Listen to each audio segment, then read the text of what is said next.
वोटों की हेराफेरी, सुप्रीम कोर्ट पहुंचा मामला। 5 चरणों के चुनाव हो गए हैं, लेकिन चुनाव आयोग ने वोटिंग प्रतिशत का आंकड़ा जारी नहीं किया। जब हंगामा हुआ तो 11 दिनों के बाद पहले चरण का और 4 दिनों के बाद दूसरे चरण के आंकड़े जारी किए गए।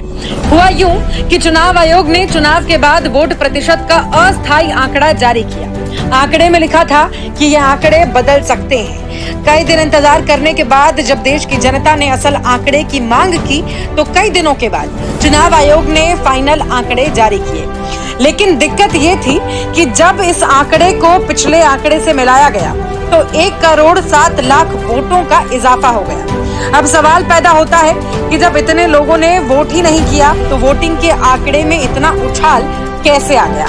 इसकी छानबीन के लिए जब चुनाव आयोग से फॉर्म 17C और फॉर्म 17B के आंकड़े जारी करने की मांग की गई तो चुनाव आयोग ने इस आंकड़े को छुपाने की कोशिश की और पूरे आंकड़े को जारी करने से मना कर दिया। चुनाव आयोग ने कहा कि आंकड़े चुनाव के बाद जारी किए जाएंगे। अब सवाल पैदा होता है कि जब फॉर्म 17C और फॉर्म 17B के आंकड़े जिसे प्रिसीडिंग ऑफिसर तैयार करके चुनाव आयोग को हाथों हाथ सौंप देते हैं, उन्हें चुनाव आयोग क्यों छुपा रहा है?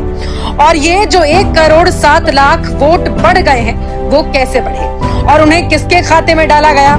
एसोसिएशन फॉर डेमोक्रेटिक रिफॉर्म्स ने इस मामले को सुप्रीम कोर्ट में पहुंचा दिया और अब मुख्य न्यायाधीश DY चंद्रचूड़ की अध्यक्षता वाली पीठ ने चुनाव आयोग को अपना जवाब दाखिल करने के लिए 1 सप्ताह का समय दिया है और मामले को छठे चरण के मतदान की पूर्व संध्या यानी 24 मई को सुनवाई के लिए निर्धारित किया गया है। याद रहे कि इस चुनाव आयोग का गठन खुद मोदी ने किया था, इसीलिए इन पर पूरे देश की नजर है। देश की जनता का मानना है कि आंकड़े बदलकर चुनावी नतीजे को बदलने की कोशिश की जा रही है।